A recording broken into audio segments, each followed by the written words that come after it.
আসসালামু আলাইকুম। কয়দিন আগে ঢাকা প্রেস ক্লাবের সামনে তোফখানা রোডে দেখি একটা ছোট্ট বাচ্চা মার সাথে খুব মজা করে একটা স্যান্ডউইচ বার্গার এই টাইপের একটা জিনিস খাচ্ছে।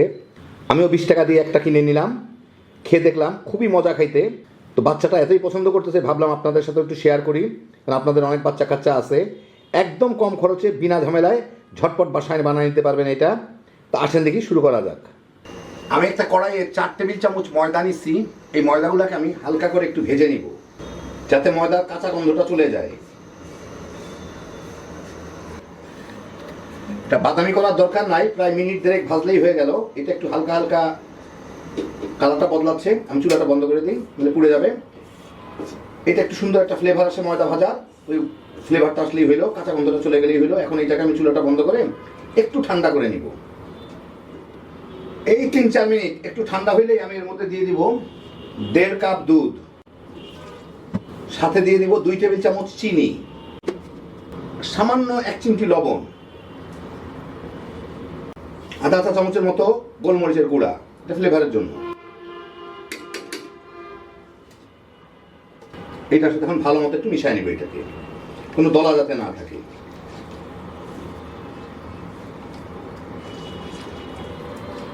একদম গরম গরম ময়দার মধ্যে দিলে দলাটা একটু বেশি পাকায়, সেই জন্য আমি এটাকে একটু ঠান্ডা করে নিলাম।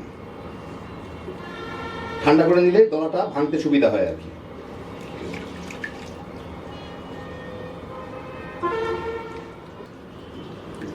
ভালো মতো মিশাই নিলাম।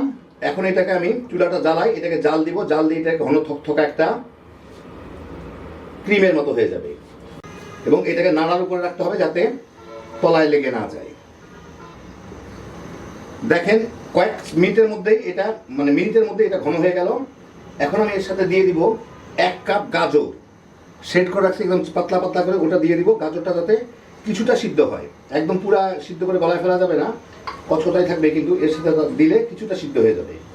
দিয়ে এর সাথে আমি ভালো মতো মেখে একটু জাল দিয়ে নিব। গাজরটা দিয়ে মিনিট 2 নাড়াচাড়া করে নিলাম। গাজরটা যাতে জাস্ট একটু হাল নরম হয়, সিদ্ধ করে ফেলার দরকার নেই। এখন আমি চুলাটা বন্ধ করে দিব, বন্ধ করে এটাকে আমি একটু ঠান্ডা করে নিব। আর একটু শক্ত হয়ে যাবে আর গাজরটাও আরও একটু নরম হয়ে যাবে।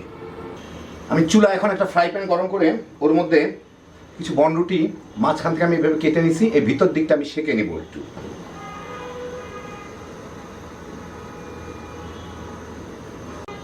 আরেকটা যাবে,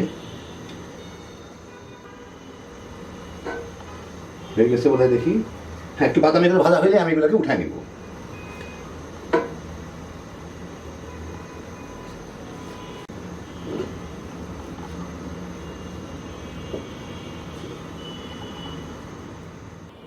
মিনিট 10 মধ্যে এটা ঠান্ডা হয়ে গেছে, দেখেন বেশ ঘন হয়ে গেছে। একটু খেয়ে দেখে নিতে হবে লবণ চিনি ঠিক আছে কিনা। একটু হালকা মিষ্টি হয় এটা, খুব বেশি মিষ্টি না। এখন এর মধ্যে আমি প্রায় 1 কাপ শশা কুচি করে রাখছি, গ্রেট করে রাখছি, ওটা দিয়ে মিলাই নিব।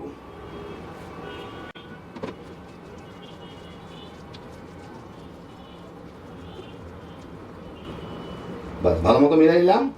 আমার স্যান্ডউইচের, মানে বার্গার অথবা স্যান্ডউইচ যেটি হোক না কেন, তার ফিলিংটা রেডি হয়ে গেল মাঝখানে। এই হচ্ছে আমার পুরগুলা। এখন তেমন কোনো কিছু না, এখন যে কোনো একটা বনরুটি নিয়ে এর মাঝখানে বেশ খানিকটা পুর দিয়ে দিতে হবে। এটা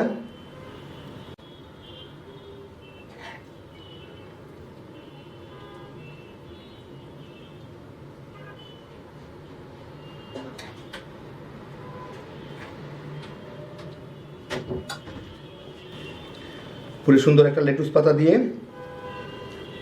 ওরা অবশ্য লেটুস পাতা দেয় নাই, আমি দিলাম আর কি, দিয়ে দিলেই হয়ে গেল আমার দারুণ মজার একটা সুন্দর সবজির বনরুটি। আপনাদের এটা আমি একটু কেটে দেখাই মাঝখানে কীরকম ওরা অর্ধেক করে কেটে বিক্রি করতেছে, যে জন্য দেখতে খুব সুন্দর লাগে।